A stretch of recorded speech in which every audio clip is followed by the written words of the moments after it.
तो दोस्तों आज हो गया 11 अगस्त 2022। यूपी समेत देश में के सभी ताज़ा बड़ी खबरें लेकर आए सिर्फ आपके लिए। चलिए फटाफट खबर शुरू करते हैं। उससे पहले चैनल को अब तक सब्सक्राइब ना किया हो तो फटाफट चैनल को सब्सक्राइब कर दें, लाइक कर दें, शेयर कर दें ताकि इसी तरह की खबर आप हर रोज़ देख सकें। चलिए शुरू करते हैं आज की पहली बड़ी खबर। बिहार विधानसभा का विशेष सत्र 24 और 25 अगस्त को होगा। 24 अगस्त को विधानसभा में महागठबंधन सरकार विश्वास मत हासिल करेगी, वहीं 25 अगस्त को विधानसभा अध्यक्ष का चुनाव होगा। आपको बता दें कि मुख्यमंत्री नीतीश कुमार की अध्यक्षता में बुधवार को हुई बैठक में इस तिथि पर निर्णय हुआ है। दिल्ली में बुधवार को कोविड-19 के 2146 नए मामले सामने आए और 8 मरीजों की मौत हो गई, जबकि संक्रमण दर 17.83% रही। आपको बता दें कि स्वास्थ्य विभाग की ओर से जारी आंकड़ों में ये जानकारी दी गई है। राष्ट्रीय राजधानी में 180 दिन के बाद कोविड-19 के कारण इतने मरीजों की मौत हुई है। इससे पहले 13 फरवरी को दिल्ली में कोविड-19 के कारण 12 मरीजों की मौत हुई थी। प्रधानमंत्री नरेंद्र मोदी ने एक बार फिर देश में मुफ्त चीजें बांटने जैसी स्कीमों को गलत बताया है। हरियाणा के पानीपत में एथेनॉल प्लांट के उद्घाटन के मौके पर उन्होंने कहा है कि रेवड़ी कल्चर देश को आत्मनिर्भर बनने से रोकता है। प्रधानमंत्री नरेंद्र मोदी ने कहा है कि देश के विकास के लिए यह जरूरी है कि सरकार के पास पैसा हो और तभी वो निवेश कर सकेगी। आपको बता दें कि भले ही उन्होंने किसी का भी जिक्र नहीं किया, लेकिन पीएम मोदी की टिप्पणी को आम आदमी पार्टी पर हमला माना जा रहा है। केंद्र सरकार ने बुधवार को जस्टिस उदय उमेश ललित को भारत का 49वां मुख्य न्यायाधीश नियुक्त किया है। इस संबंध में नोटिफिकेशन भी जारी कर दिया गया है। आपको बता दें कि सुप्रीम कोर्ट के मौजूदा चीफ जस्टिस एनवी रमन्ना 26 अगस्त को रिटायर हो रहे हैं। जस्टिस ललित 27 अगस्त को शपथ लेंगे। देश के होने वाले नए मुख्य न्यायाधीश का कार्यकाल 8 नवंबर तक होगा। जस्टिस ललित के बारे में आपको बता दें कि ये देश के ऐसे दूसरे चीफ जस्टिस होंगे जो सुप्रीम कोर्ट का जज बनने से पहले किसी हाई कोर्ट के जज नहीं थे, वो वकील से सीधे इस पद पर पहुंचे थे। देश के सबसे बड़े कारोबारी गौतम अडानी को केंद्र सरकार की ओर से जेट सिक्योरिटी दी गई है। सूत्रों के मुताबिक आईबी की इंटेलिजेंस इनपुट के आधार पर अडानी को यह सुरक्षा दी गई है। आपको बता दें कि गौतम अडानी अपनी सुरक्षा पर आने वाले खर्च को खुद वहन करेंगे। जेट सुरक्षा के तहत कुल 33 सुरक्षा कर्मियों को तैनात किया जाएगा। आपको बता दें कि गौतम अडानी से पहले रिलायंस के चेयरमैन मुकेश अंबानी और उनकी पत्नी नीता अंबानी को भी जेट सिक्योरिटी दी गई थी। बिहार में महागठबंधन की नई सरकार के मुखिया नीतीश कुमार ने मुख्यमंत्री पद की शपथ ले ली है। अब राज्य में मंत्री परिषद के गठन की कवायद शुरू हो गई है। नीतीश कुमार की नई सरकार में अधिकतम 35 विधायक मंत्री बन सकते हैं। बताया जा रहा है कि नीतीश कुमार के नए मंत्री परिषद में आरजेडी के सबसे ज्यादा मंत्री होंगे, वहीं जेडीयू से अधिकतर पुराने चेहरे को शामिल किया जाएगा। कांग्रेस की बात करें तो कांग्रेस के 4 और हिंदुस्तानी अवाम मोर्चे के 1 विधायक को मंत्री बनाया जा सकता है। सुप्रीम कोर्ट ने पैगंबर मोहम्मद साहब पर कथित नफरत भरे बयान मामले में बीजेपी की निलंबित नेता नुपुर शर्मा को बड़ी राहत देते हुए जांच पूरी होने तक गिरफ्तारी से अंतरिम सुरक्षा प्रदान की है।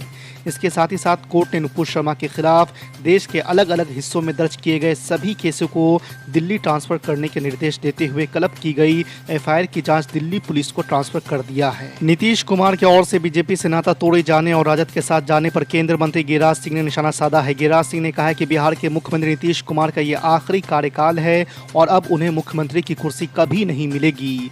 आपको बता दें कि उन्होंने राष्ट्रीय जनता दल के प्रमुख लालू प्रसाद यादव की एक पुरानी टिप्पणी का हवाला देते हुए नीतीश कुमार को सांप की संज्ञा दे डाली। यूपी वालों को सीएम योगी ने एक और बड़ा तोहफा दिया है। इमरजेंसी में 48 घंटे तक फ्री इलाज के बाद अब फ्री डायलिसिस की सुविधा यूपी सरकार देने जा रही है।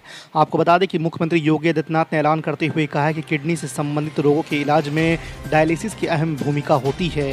केंद्र सरकार के सहयोग से प्रदेश के सभी 75 जिलों में मुफ्त डायलिसिस सुविधा दी जाएगी। पूरा देश इस साल 75वां आज़ादी का जश्न मना रहा है। ऐसे में हर घर तिरंगा अभियान हो रहा है। इसके जवाब में असदुद्दीन ओवैसी ने भारत की आज़ादी के 75 साल पूरे होने की पूर्व संध्या पर 12 और 13 अगस्त को एक जनसभा और मुशायरा आयोजित करने का ऐलान किया है।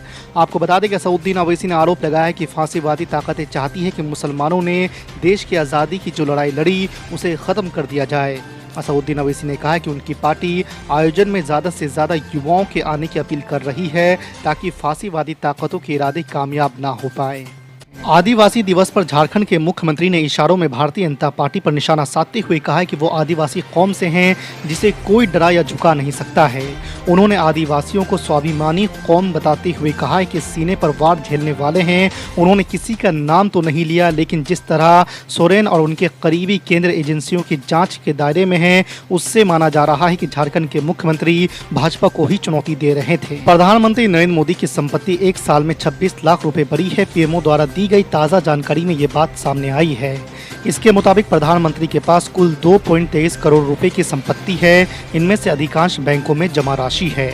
वैसे आपको बता दें कि पीएम नरेंद्र मोदी के पास कोई भी अचल संपत्ति नहीं है। ऐसा इसलिए क्योंकि उन्होंने गांधीनगर में अपने हिस्से की एक जमीन दान कर दी थी। बिहार में तेजी से बदलते घटनाक्रम के बीच समाजवादी पार्टी के अध्यक्ष अखिलेश यादव ने भाजपा पर निशाना साधा है। अखिलेश यादव ने बिहार में एनडीए गठबंधन टूटने को बढ़िया शुरुआत कहा है। अखिलेश यादव ने कहा है कि अंग्रेजों भारत छोड़ो के नारे वाले दिन बिहार से बीजेपी भगाओ का नारा आ गया है, ये अच्छी शुरुआत है। भारतीय जनता पार्टी से पूर्व केंद्रीय मंत्री और बीजेपी के वरिष्ठ नेता रविशंकर प्रसाद ने नीतीश कुमार से 3 सवाल पूछे हैं। रविशंकर प्रसाद ने कहा है, अडवाणी जी, अटल जी, नरेंद्र मोदी जी समेत सभी भाजपा कार्यकर्ताओं ने आपको हाथों हाथ लिया और आगे बढ़ाया और आज आप बीजेपी को छोड़कर चले गए। आपको बता दें कि पटना में प्रेस कॉन्फ्रेंस के दौरान रविशंकर प्रसाद ने कहा कि नीतीश कुमार ने ही जंगल राज, लूट और भ्रष्टाचार की बात की थी।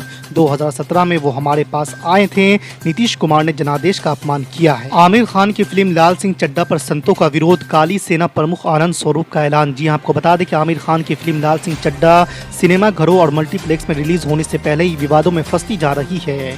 11 अगस्त को फिल्म के रिलीज होने से पहले ही संत समाज ने फिल्म का जोरदार विरोध करना शुरू कर दिया है। सोशल मीडिया पर फिल्म लाल सिंह चड्ढा के खिलाफ स्टेटस लगाए जा रहे हैं। आपको बता दें कि हरिद्वार में भी संतों ने आगे आकर फिल्म का बाइकआउट कर दिया है। दरगाह आला हजरत से जुड़े संगठन तंजीम उलमाए इस्लाम के राष्ट्रीय महासचिव मौलाना शहाबुद्दीन रजवी ने तेलंगाना राज्य में मस्जिद के तोड़े जाने पर सांसद असदुद्दीन ओवैसी पर निशाना साधा है। मस्जिद तोड़े जाने पर मौलाना ने कड़ा एतराज भी जताया है। आपको बता दें कि मौलाना ने कहा है कि असदुद्दीन ओवैसी उत्तर प्रदेश के मामलों में बड़ी दिलचस्पी रखते हैं। ये एक उनकी अच्छी बात है। यहाँ के छोटे से छोटे मसले पर खूब बोलते हैं, मगर अभी उनके ही राज्य के शहर शमशाबाद में मस्जिद को शहीद कर दिया गया। तेलंगाना राज्य के प्रशासन ने मस्जिद को तोड़ने के बाद मलबा दूसरी जगह फेंक दिया। मकामी मुसलमानों ने मस्जिद तोड़े जाने पर एतराज़ किया तो पुलिस ने लाठियां बरसाई। उत्तर प्रदेश का मुसलमान असदुद्दीन ओवैसी से पूछ रहा है कि आप खामोश क्यों हैं। नुपुर शर्मा की ओर से पैगंबर मोहम्मद साहब पर टिप्पणी वाले विवाद में टाइम्स नाउ चैनल की एंकर नविका कुमार को सुप्रीम कोर्ट ने बड़ी राहत दी है। आपको बता दें कि अदालत ने अगले आदेश तक उनके खिलाफ किसी भी तरह की कार्रवाई किए जाने पर रोक लगा दी है। सोमवार को न्यायमूर्ति कृष्ण मुरारी और न्यायमूर्ति हेमा कोहली की पीठ ने नविका कुमार की याचिका पर दिल्ली, बंगाल समेत कई राज्यों को कोई कार्रवाई न करने को कहा है। कांग्रेस नेता राहुल गांधी ने सोमवार को एक बार फिर केंद्र सरकार पर हमला बोला है। उन्होंने कहा कि वर्तमान सरकार के खिलाफ एक बार फिर 1942 की तरह आंदोलन छेड़े जाने की जरूरत है।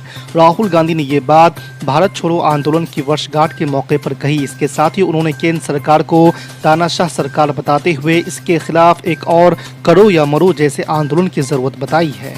आम आदमी पार्टी के संयोजक और दिल्ली के मुख्यमंत्री अरविंद केजरीवाल ने रेवड़ी कल्चर को लेकर पलटवार करते हुए कहा है कि जो लोग बच्चों की मुफ्त शिक्षा, इलाज, बिजली, पानी को मुफ्त रेवड़ी कहते हैं वो देश के गद्दार हैं। उन्होंने कहा कि ऐसे लोगों को देश का गद्दार घोषित किया जाए और गिरफ्तार करके सजा दी जाए जिन्होंने अमीरों का 10 लाख करोड़ रुपए का कर्ज माफ किया।